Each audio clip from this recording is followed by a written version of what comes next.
Hello guys, মাঠে ঘাটে দেখতে পারতাছেন সবুজ আর সবুজ, সবুজের সমারোহ। মাঠে ঘাটে তাছাড়া বইটে খেতে ঘাস কাটতাছে। আমাদের মতি ভাই আর তার বউ বইট্টা বনিছে, বইটে খেতে ঘাস কাটিতাছে। এই শস্য ক্ষেতের পরেই তার বইটে ক্ষেত, অবশ্যই তার খেতে যাব। সবাই দেখবেন বইটে খেতে ওষুধ দিয়েছে, ওষুধের সেই ঘ্রাণ, ঘাস মারার ওষুধ।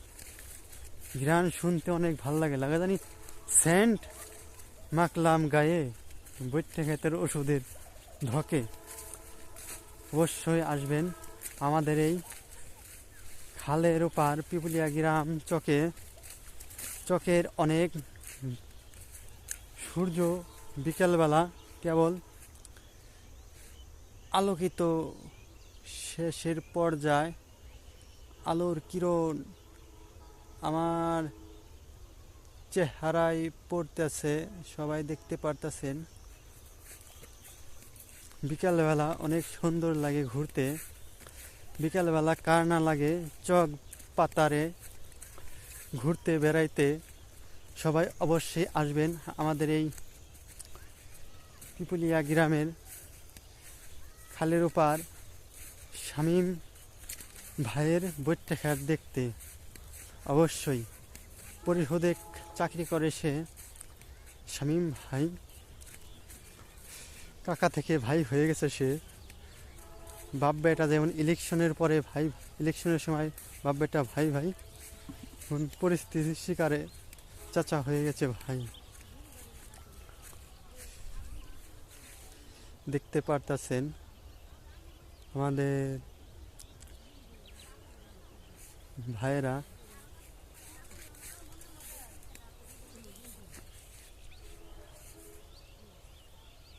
সেই আমাদের তাল গাছ এক পায়ে হারিয়ে উকি মারে আকাশে।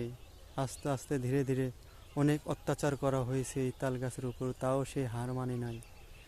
অবশ্যই একদিন সে অবশ্যই কর্মের ফল দেবে।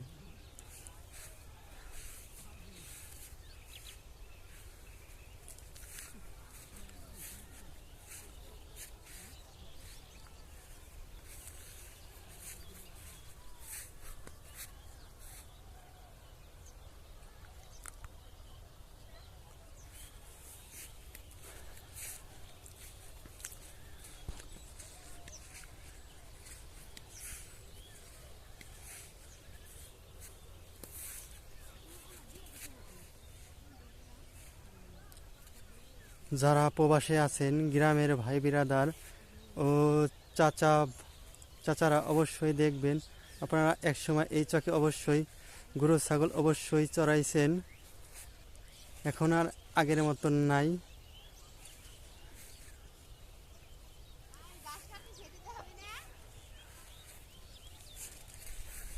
এই যে আমাদের মতি ভাই তার স্ত্রী ঘাস কাটিতেছে বইটে খেতে, নিজের জমিতে ঘাস কাটতেছে গরু ছাগলের জন্য। অবশ্যই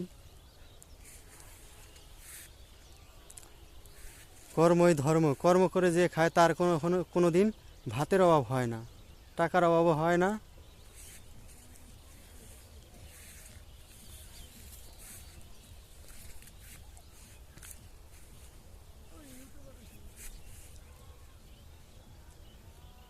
সৌদি আরব থাকে আমাদের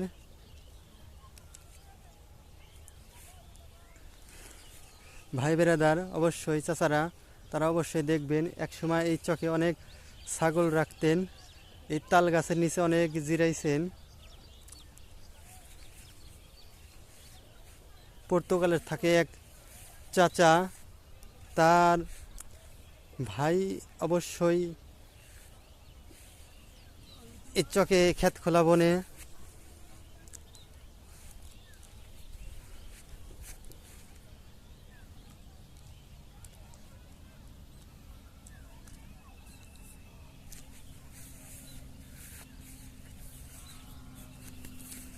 যে কর্ম করে খায় তার কখনো কর্মর ফল বৃথা যায় না।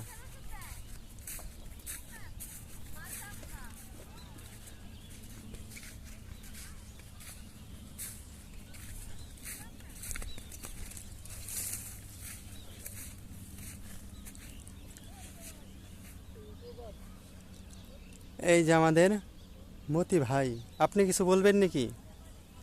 আপনার ক্ষেতের কি অবস্থা, পরিস্থিতি কি রকম?